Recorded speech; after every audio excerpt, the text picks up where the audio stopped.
My darlings, welcome to another episode of Whatcha, Packin, and this time we got the one and only Miss Asia O'Hara. What's up, Michelle? How are you? I'm great. How are you? All the way from Texas. Yes, good old Texas. And here you are, one of the final four. Yes. Congratulations. Congratulations. Thank you very much. Thank you. I'm so excited. What was this like for you, Asia? I use the word life-changing a lot, and I have this entire season, this entire experience, but it definitely has been that. And you know, I knew coming into this that it was going to be unlike anything I had ever experienced before. But it turned out to be that and so much more. It brought out so many things in me that I didn't know that I had.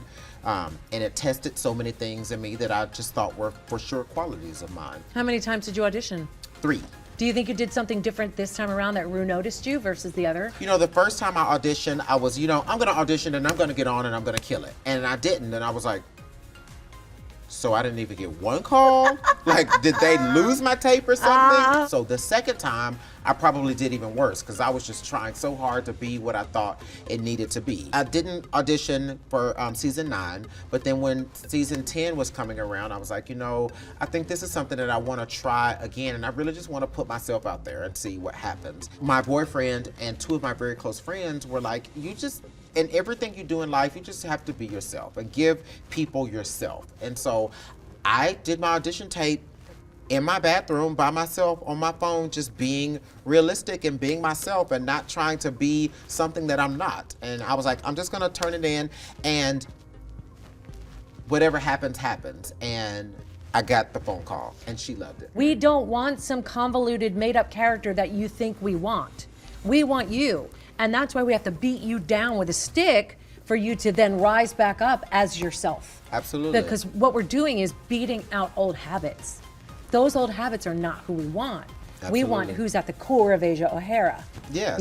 And that's what I think you gave us. But I think in the beginning, you were a little guarded, you were a little scared, you didn't want us to see it. We just wanted to see you as pretty. Yes. That's your pageant background. Yes. That's what you want to give us. Yes. And then you got gritty. Yeah, and I think the most successful times in the season that I had were times when I was gritty and doing things that I had never done before and that I had just trained myself was not nice to look at. And I think coming from the South, we just, nobody wants to see somebody ugly or somebody, pretending to be parasailing. Like, nobody wants to see that stuff. So. Apparently they do. Apparently they do. Who would have thought? Here you are in top 4. When you first walked in, we know that you're kind of the matriarch, the mother of the girls.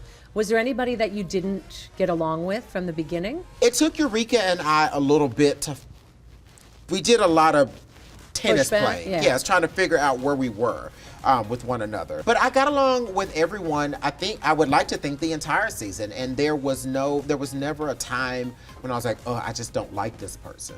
But I think with everyone, if I'm gonna be the matriarch of the group, with everybody that was in the workroom, I had to find out my place with them. Like I almost had to find out what I could do for them or what they needed from me. And just like a mother with her children, each child, what they need from you specifically. Alien extravaganza, whatever it was, Yes.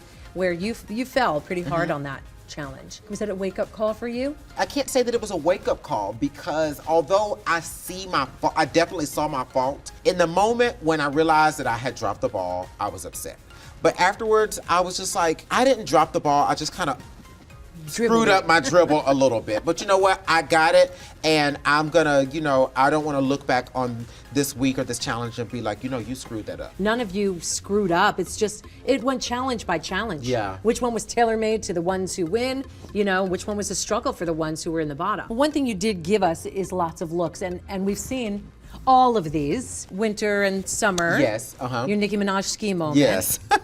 This is your final 4 dress, which to me read as very Egyptian. I didn't know if that, I figured that's what you were going for because you had the jewel on your chin, which is symbolic of King Tut's beard. Yes. And this Tweety bird, which is, if not one of my favorites from this season, one of my favorites from all the seasons. Oh, thank you. Because it was the first time that we saw Asia as having, and don't take this the wrong way, a personality. Yes.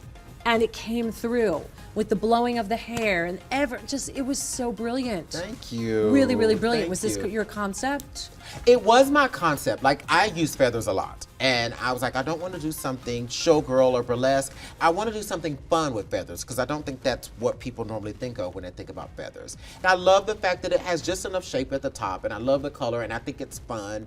And even if the judges don't love it, it's going to be fun. You also held your arms out, which helped. You had the orange gloves. Yes. All of the details, which is what I look for, were there. Thank so you. Normally I would have a problem with not seeing the shape, but because it was a character and you gave it the accoutrements, it was all there, and this is going to be talked about for many years to come. I'm so excited that you remember all of that. Because it was flawless. Thank you. And I don't get to say that often. Thank you very Because much. I am a picky bitch, but there's a reason for it.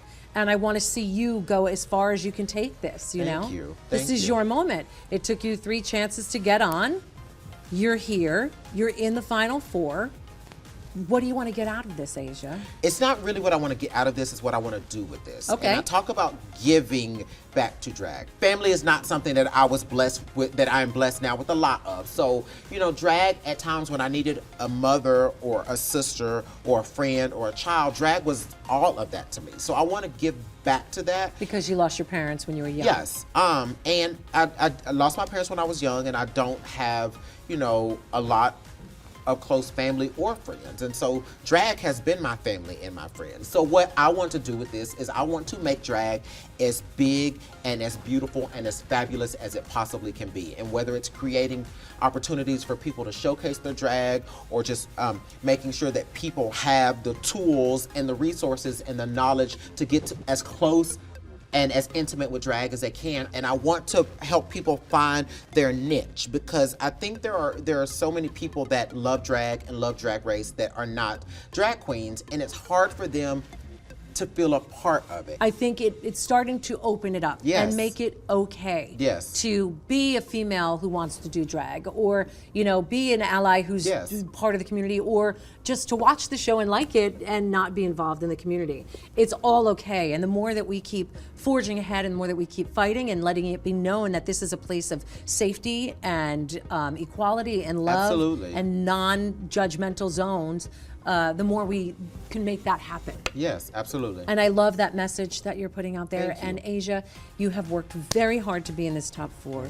You in no way sailed through. You worked your ass off to get there, and you 100% deserve to be standing amongst these other girls. Thank you, thank you, So good luck to you. Good luck. And I just want to say, I would feel terrible if I did not get the chance to say this. I think everybody comes into this experience terrified of you, and from day one, even though you may be saying that you don't like something, it is so apparent that everything that you say comes from a place of love. And I think it's so rare that we get that from someone that is not a fellow drag queen. So to know that you love our art that much, and that even when you are critiquing something, you're saying it from a place of love, and that you appreciate and respect what we do, makes all of this worthwhile. And I want to thank you for making that a wonderful experience for all 14 of us all season long. You'd be hard pressed to find somebody who worships drag the way that I do. And I have so much love and respect for you kids. I was weaned off the cotton teats of drag queens, and I wouldn't trade it for the world. And I'm so honored to be a part of this community. I'm so honored to walk hand in hand with all of you.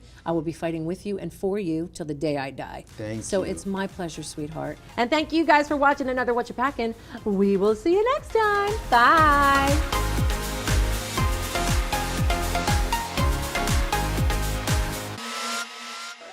Hey, squirrel friend! When one video ends, just open up another one. It's called binge viewing. Go ahead.